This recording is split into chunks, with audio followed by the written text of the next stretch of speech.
merci beaucoup pour votre intervention. On a seulement quelques questions Oui. que je vais vous poser maintenant. Est-ce que vous avez eu...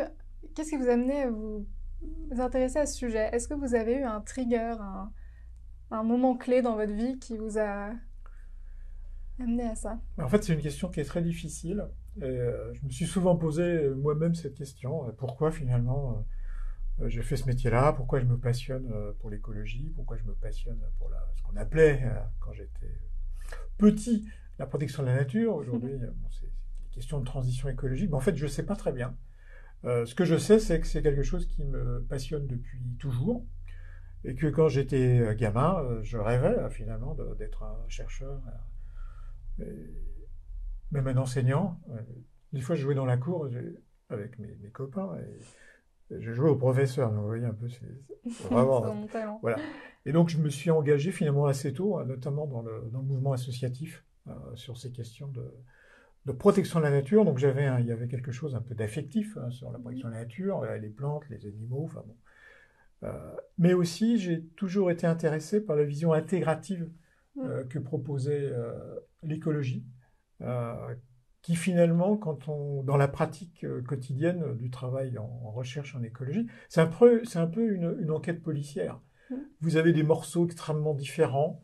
Voilà, moi je suis spécialiste de tel aspect. Hein, je travaille sur le carbone, sur l'azote, plutôt au milieu tropical. Donc voilà, c'est une toute petite partie du champ. Mais vous avez connaissance d'autre chose. Vous reconstituez un puzzle. Et à un moment donné, et ça c'est une source incroyable de plaisir, à un moment donné tout ça cristallise et crac, vous avez l'impression d'avoir compris. Et d'ailleurs vous avez compris parce qu'au moins pendant un certain temps, vous êtes capable de faire des prédictions sur ce que vous allez trouver et vous Mhm. trouvez ce que vous avez prédit. Donc on a eu accès à ce que j'appelle moi la logique du système. Et ça, c'est un pur plaisir. Voilà. Donc j'ai toujours fait ça, je suis content d'avoir fait ça, mais je ne sais absolument pas quels sont les déclics initiaux. Une ou deux hypothèses, mais Mhm. pas validées, donc je les garde pour moi. Très bien, merci beaucoup. Oui, vous nous avez donné l'exemple des forêts et des prairies où moins il y a de diversité, moins il y a de productivité. Et donc, on se demandait au niveau de l'agriculture, parce qu'il y a beaucoup de monoculture aujourd'hui, est-ce qu'il y aurait un impact aussi, par exemple, enfin, sur notre alimentation, donc? Alors la réponse, c'est oui sur le plan théorique, et c'est également oui sur un certain nombre d'expérimentations ou d'observations qui ont été faites. Bon, un exemple qu'on donne souvent, c'est la culture du riz en Chine, dans le Yunnan, Mhm. où on a une variété qui est très consommée, mais qui est très sensible à un pathogène, donc qui demande des traitements extrêmement importants, phytosanitaires, 4 fois par an, en gros. Et puis, donc, une variété qui est résistante. Donc, la théorie écologique vous dit, vous mélangez les deux variétés et vous obtiendrez une bonne résistance à la maladie. Sauf que mélanger deux variétés, c'est un peu risqué. Parce que les deux variétés vont pas avoir forcément la maturité des grains au même Mhm. moment, pas forcément la même hauteur, etc. Donc, ça devient compliqué à mécaniser. On va pas se mettre à récolter le riz Mhm. brin par brin. Mhm. Donc, dans ce cas-là, on dégrade le modèle théorique et on fait pas un mélange complet, mais on va finalement créer de l'hétérogénéité dans l'espace du champ riz, hein, exactement comme Mhm. l'hétérogénéité que j'ai montrée sur la forêt.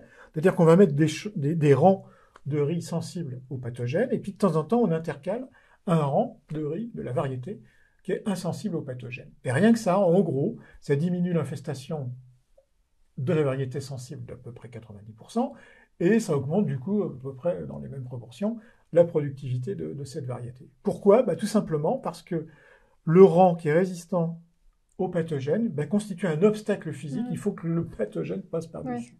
Donc c'est toujours la même histoire, c'est un frein à la dispersion, et donc ça fonctionne assez bien, et donc dans ces cultures de riz, dans le Yunnan, on est passé de 4 traitements phytosanitaires par an à un traitement, donc c'est pas parfait, mais Mhm. c'est quand même un sacré gain qualitatif et économique, parce que les Mhm. phytosanitaires, ça coûte de l'argent. Et il y a des travaux actuellement qui sont menés en France par des écologues et des agronomes, notamment de l'INRA, de l'INRAE, Mhm. sur le blé, qui vont dans le même sens, alors avec des effets qui sont quand même moins intenses que ceux qui ont été observés sur le riz, mais qui vont dans le même sens.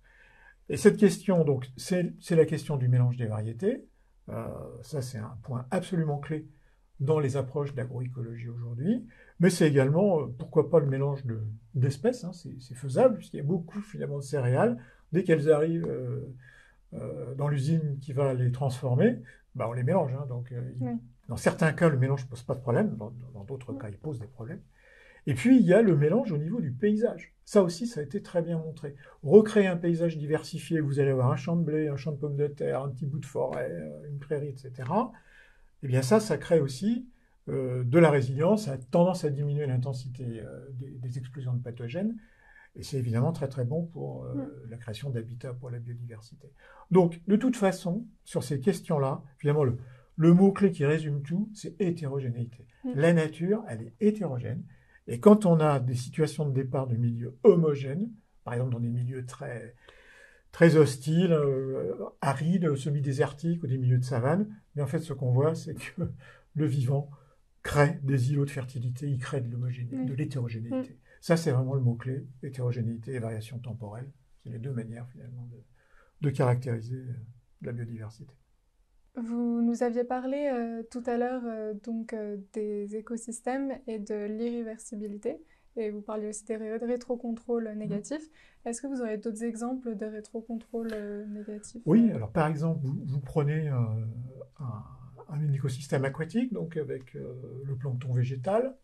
À un moment donné, ce plancton végétal, au fur et à mesure qu'il croît, il va consommer, mettons, de l'azote. Donc on va être en situation de limitation par l'azote. Donc si on apporte de l'azote, ben, on va lever la limitation, donc on va avoir de nouveau un pic de croissance. Mais plus le plancton se développe, plus la productivité du plancton est élevée, plus sa croissance est importante, plus il a besoin de phosphore, de potassium, etc. Et donc vous allez engendrer une limitation, par exemple, par le phosphore. Dans les milieux aquatiques, c'est classique, on voit des bascules de limitation entre azote et phosphore, par exemple. Donc là, le gain de croissance, on aurait pu imaginer une espèce de croissance infinie de la biomasse planctonique, ne va pas se produire parce que vous avez créé une autre limitation. Donc ça, c'est l'exemple typique d'un contrôle négatif qui, en fait, a cassé l'espèce de chaîne entre plus de fertilisants égale plus de productivité, plus d'éléments nutritifs égale plus de productivité. Donc en fait, tous les systèmes, à un moment donné, ont des phénomènes de régulation. Par exemple, dans les dynamiques de population, c'est classique. Vous avez une proie qui explose, donc vous avez un prédateur qui va exploser à son tour, et finalement empêcher la proie d'atteindre des degrés de développement exponentiel. Potentiellement, tout organisme a une capacité de croissance exponentielle en termes de taille de population. Et ça ne se passe pas parce que justement, il y a tout le temps ces rétroactions négatives. Vous pouvez croître exponentiellement, oui, mais plus vous croissez, plus vous consommez de ressources, et moins il y a de ressources, donc plus ça freine la croissance. Voilà. C'est un exemple typique de rétroaction négative. Très bien. Merci beaucoup. Je vous en prie.